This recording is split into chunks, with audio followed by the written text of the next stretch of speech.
Bapak, Ibu, dan saudara-saudari terkasih. Salam sejahtera, salam damai beserta Yesus Kristus.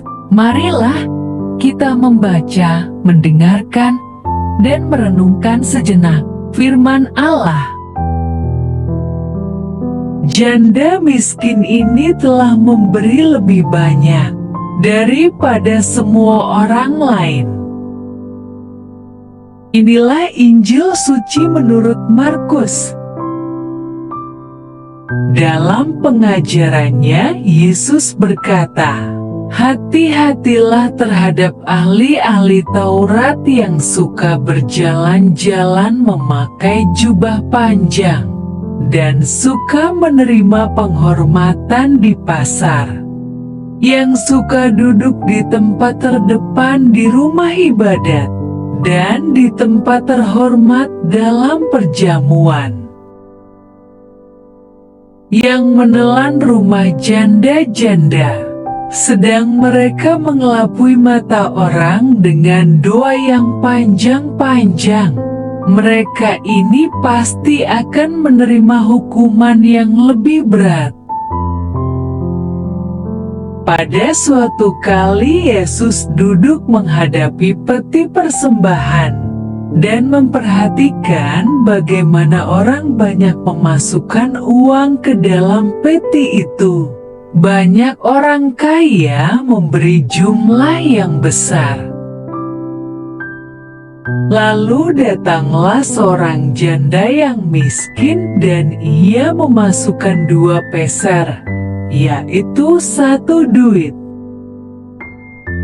Maka dipanggilnya murid-muridnya dan berkata kepada mereka, "Aku berkata kepadamu, sesungguhnya janda miskin ini memberi lebih banyak daripada semua orang yang memasukkan uang ke dalam peti persembahan. Sebab mereka semua memberi dari kelimpahannya, tetapi janda ini memberi dari kekurangannya, semua yang ada padanya, yaitu seluruh nafkahnya." Demikianlah sabda Tuhan. Terpujilah Kristus. Bapak, Ibu, dan saudara-saudari terkasih dalam Kristus Yesus. Bacaan Injil hari ini, Yesus berbicara tentang 4 hal. 1. Ahli Taurat mencari penghormatan. 2. Ahli Taurat mencaplok rumah janda. 3. Ahli Taurat mengelabui dengan doa. 4. Orang kaya memberi banyak tetapi dari kelebihannya, sedangkan janda miskin memberi persembahan hanya 2 peser namun dari seluruh nafkah. Keempat perbuatan ini didorong oleh sikap hati. Ada yang tulus hati, ada yang tidak tulus hati. Perbuatan baik bisa dilakukan oleh orang yang tidak tulus hati untuk kepentingan diri sendiri. Misalnya mencari nama baik agar mendapat pujian orang lain atau bisa bertujuan menipu. Berbuat jahat seperti dilakukan aki ahli Taurat. Perbuatan yang tidak tulus hati sangat berbahaya merugikan orang lain. Sebab secara kasat mata orang ini berbuat kebaikan dan dipuji orang, tetapi di balik itu tersembunyi keuntungan pribadi. Perbuatan orang jahat dilakukan secara terang-terangan dan mudah diketahui orang lain. Tujuan orang jahat itu tetapi perbuatan baik yang tidak tulus hati sulit diketahui orang lain. Tujuannya orang yang berbuat baik tersebut Inilah yang disebut kemunafikan. Hai orang munafik, hai orang yang tidak tulus hati, segeralah bertobat sebab jika tidak maka engkau akan menerima hukuman lebih berat atas perbuatanmu yang jahat. Dalam pengajarannya Yesus berkata, hati-hatilah terhadap ahli-ahli Taurat yang suka berjalan-jalan memakai jubah panjang dan suka menerima penghormatan di pasar, yang suka duduk di tempat terdepan di rumah ibadat dan di tempat terhormat dalam perjamuan, yang menelan rumah janda-janda. Sedang mereka mengelapui mata orang dengan doa yang panjang-panjang. Mereka ini pasti akan menerima hukuman yang lebih berat. Perbuatan orang tulus hati dipuji Yesus, sebab tujuannya berbuat baik untuk kepentingan orang lain semata-mata.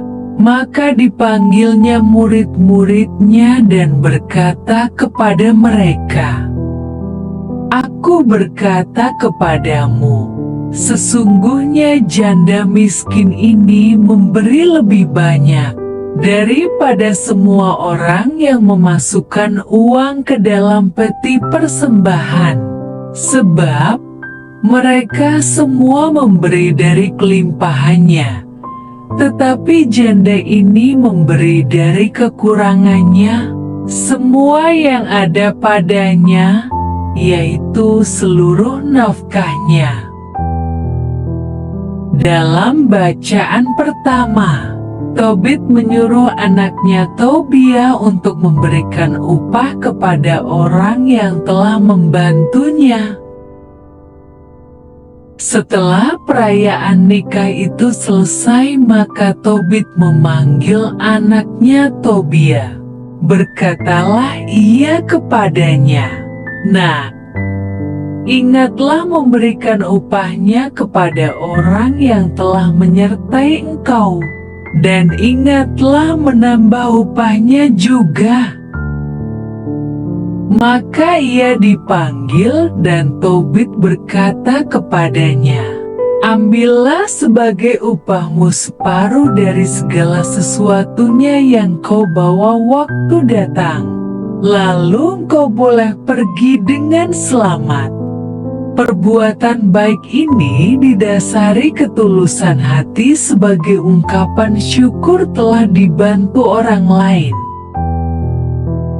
Jadi, ketulusan hati itu lahir dari ungkapan syukur atas kebaikan yang telah ia terima, telah menyentuh hatinya terdalam sehingga ia berusaha berbuat baik pada orang lain, sebab merasakan betapa berartinya pertolongan yang telah diterimanya dan dirasakannya. Bagaimana dengan janda miskin yang memberi persembahan? Apakah ia memberi setulus hati? Dan hal apa yang mendorongnya bisa memiliki hati yang tulus? Janda itu miskin artinya hidupnya boleh dikatakan menderita secara fisik, namun belum tentu jiwanya menderita. Meskipun tidak dijelaskan detail pada Injil Markus ini, namun pujian Yesus pada janda miskin menyiratkan bahwa iman janda miskin ini kepada Tuhan tidak goyah, dan datang ke bait Allah dan ia mempersembahkan korban dari harta dunia yang dimilikinya seluruhnya. Apakah janda miskin ini bersyukur pada Tuhan atas keadaan dirinya?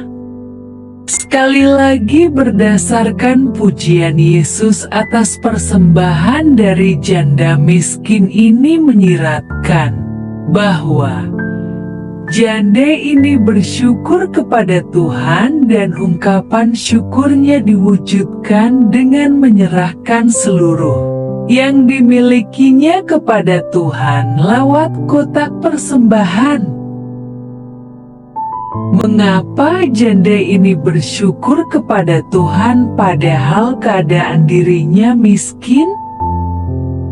Keyakinan iman percaya kepada Tuhan tidak goyah oleh keadaan dirinya, sebab imannya mengatakan bahwa Tuhan pasti mengasihi dirinya, dan ia telah berserah dirinya sepenuhnya kepada Tuhan.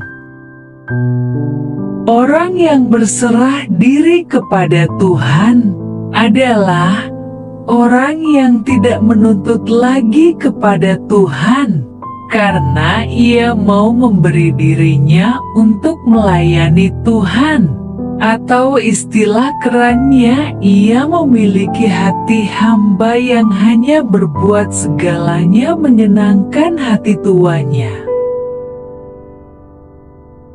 Marilah berdoa. Allah Bapa, sumber pengharapan, Engkau telah mengikat perjanjian dengan semua orang melalui Yesus yang terurapi. Semoga kami selalu berpegang teguh pada Dia dan berkembang menjadi umat yang patuh setia. Dengan pengantaraan Yesus Kristus, Putra-Mu, Tuhan kami yang bersama Dikau dalam persatuan Roh Kudus, hidup dan berkuasa Allah sepanjang segala masa. Dalam nama Bapa, Putra, dan Roh Kudus. Amin. Terima kasih sudah mendengarkan dan merenungkan firman Allah. Jangan lupa subscribe dan jangan lupa juga aktifkan loncengnya. Terima kasih, Tuhan Yesus memberkati.